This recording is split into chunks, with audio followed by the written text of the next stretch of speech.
So the explicit formula is going to be an is equal to the first term and then the common ratio to the power of n minus 1.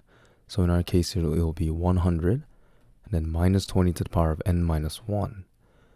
So we already know the first term, right? It's 100. Second term is going to be 100 and then minus 20.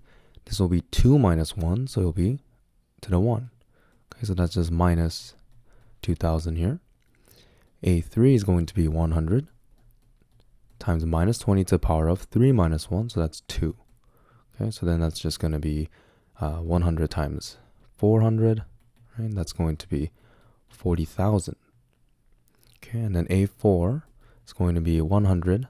Now there's a pattern, right? Minus 20 to the power of now 3, right? 4 minus 1. Okay, so I'll just leave it like this. And for A5, it's going to be the same thing, but this time it's going to be to the power of 4.